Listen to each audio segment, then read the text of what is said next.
beloved Boss Mike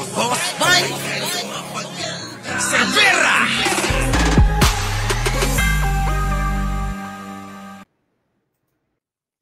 Magandang umaga, magandang hapon at magandang gabi sa mandako ng mundo naroon kayo. Siyempre, magandang buhay na rin para sa ating lahat.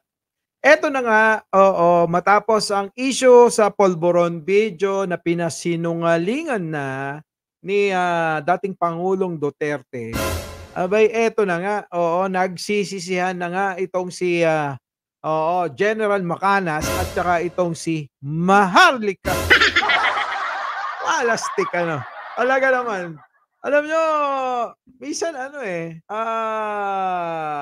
paano ba natin sasabihin 'to? Nadali ba kayo o itong nangyari sila pa rin ang nagbebenepisyo? Ay naku.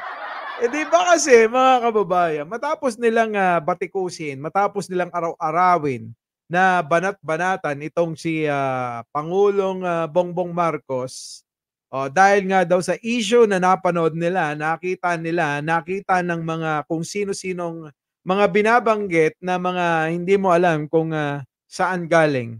Baka alien. Baka alien yung kanilang mga source. Abay, talaga namang hindi pa rin tumitigil. Pero ngayon, mga kababayan, mukhang nagsisisihan na sila. Sinasabi pa nga na, sino ba nag-una dyan? Sino ba nagpakalat niyan? Di si Maharlika, sabi ni General Macanas. Di ba? Ngayon, eto namang si Maharlika hanggang ngayon, wala pa rin namang sinasabi kung kanino niya nakita, napanood o nachismis, narinig, namarites. Namarites itong issue nga ng Polvoron video. Di ba maliwanag yung kanilang sinasabi na maliwanag, ang taas ng resolution, nakitang-kita yung pagmumuka, ng iwi, si Pangulong Bongbong Marcos. Pero, mga kababayan, ang nakakapagtaka, nung lumabas si dating Pangulong Duterte sa isang press con, biglang tumamlay, biglang nagsisihan na nga itong mga ito. Itong mga vlogger na to. Nakakatawa minsan alam nyo, pagtatawanan nyo na lang sila di ba? Alam nyo kapag ganyan, napahiya ka na. Dapat wala ka ng mukhang iharap sa tao. Diba? Pero etong mga ito, para bang kapal na ng tabla ng lamesa ang mga pagmumuka na parang hindi na tinatalaban ng hiya. Diba? Kung ako siguro yan, mali ka. Ang dami mong pinaniwala. Tapos biglang fake news ka pala. Nakakahiya yan. Eto na nga mga kababayan, panoorin natin. Ayan, directed by, yung mga subscriber ng mga DDS. Ito, siya yung nag-direct niyan. Panoorin nyo. Pasok! Wala na itong si Kuting at ang kilalanin nating presidente, si VP Inday Sara na. So, be counted para 2024 President Sara Duterte. Welcome. Kahit ngayon nga, retired na ako Wala na ako, parang civilian na rin ako. Para Mike Enriquez pa, hindi namin kayo tatantanan. Kayong nasa Malacanang. A few moments later. Next na patinga. Ganyan yung mga banat nila nung panahon na parang siguradong sigurado sila sa mga chismis na mga napupulot nila sa mga alien. Yan yon mga kababayan. Yung mga chismis nga na dun sa Polvoron, kaya nga, eto si general ka pa naman. Di ba? Ito'y na siguradong sigurado na siya na daw na pagtungtong ng 2024 ay may bago ng presidente. At walang iba Oo. Na gusto niya maging pumalit o maging presidente, humalili kay Pangulong Bongbong Marcos dahil nga sa mga natuklasan nila. Napanood down di umano nilang mga video na nagpupulburon si Pangulong Bongbong Marcos, mga kababayan. Ay, eto na ang susi para mapalitan ni Sara. No, si Sara na marami ring issue ng pandarambong din. 'Di ba? Oh, gawa nga ng paggamit niya ng 125 million sa loob ng 11 araw na hindi pa rin nasasagot hanggang ngayon. Paulit-ulit. Paulit-ulit na lang 'yan. Oh, 'yan, no, talagang hindi namin kayo tatantanan. Ano na nangyari? Asan na kayo? Bakit bigla na lang kayong nawala? Wala na, ano nangyari? Sumunod. Eto na sila ngayon. Magandang araw mga kaibigan. Itong si Fair Lady Maharlika nagpapakalat ng fake news. Kasi siya ang nagpasabog sa pulburon video eh.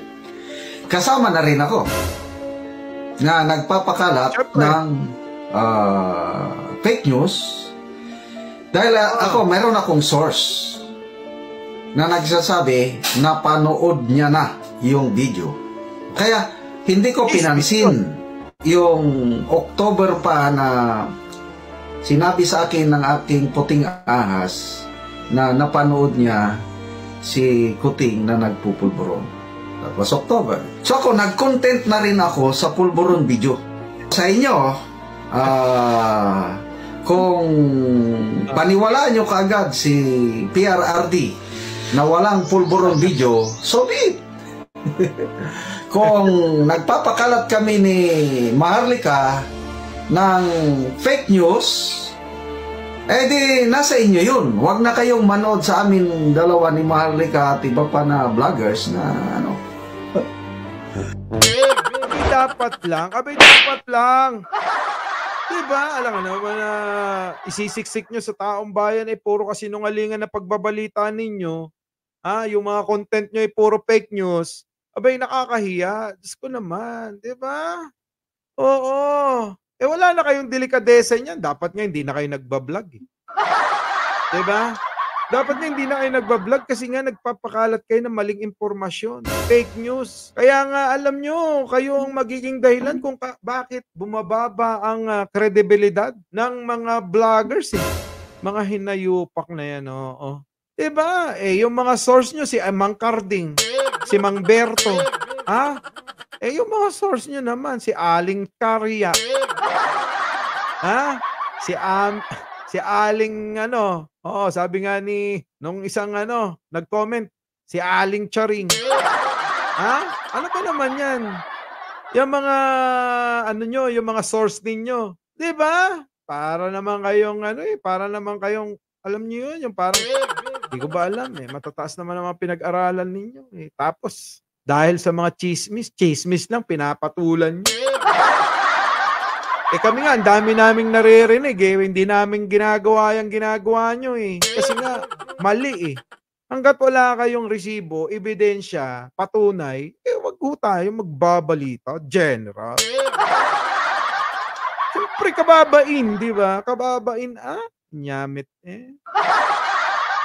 Kababain, dagiti makaammo, kadakatay, nabubulol ako mag-Ilocan. Kababain, dagiti makaammokin niya tayo. Inyamit din, apo, nangagilang takarubayo. Mamati kayo nga dagaws. Diba? Sabi ko apan nyo pay ko kinonfirm no podno when no haan. Atang kasla, imbaga na lang takarubayo ko, namati kayo nga dagaws. Wala. Di kababain kayo, dagita kabagyan nyo, dagita kamamuyo, dagita kapada yung retirado nga, nagserbisyo bansa tayo. Nyamit din. Di umunakit ko Panaypay ti kwak kinyayo. Pamatmatik mat Siyempre, nya nga di na nga to ti kita mi kinyayo. Tagaming ko Di ba? Nagretirado kayo nga general. Perjin nyo na ganyo. Mangibabaing kayo nga Ilocano mo. Nga pagpadami. Kung hindi nyo naintindihan, magtanong kayo sa mga sa mga kaibigan nyong Ilocano. Ay nako mga kababayan. Kayo, ano ang masasabi nyo sa mga pahayag ni General Macañas, retiradong general ng AFP? Paki-comment nga dyan mga kababayan. Kaya alam nyo, maging aral po ito. Maging aral sa ating lahat na wag po tayong padalos-dalos dahil lang sa mga narinig natin, dahil lang sa mga bulong natin. Alam nyo, yung mga may sira sa pag-iisip, yan yung mga taong may mga kausap o kaya may naririnig na mga bumubulong sa kanila. Di ba? Hindi kaya ganun sila. Kaya ganun sila. Muli, ako po, pa-comment po dyan kung ano masasabi nyo sa ating video ngayong gabi. Magandang umaga, magandang hapon at magandang gabi sa mandako ng mundo naroon kayo. Siyempre, Mike Cervera po, laging nagpapaalala, mahalin natin ang ating kapwa. Lagi po nating ipagdasal ang ating bansa sa mga marites! Our beloved Boss Mike Cervera!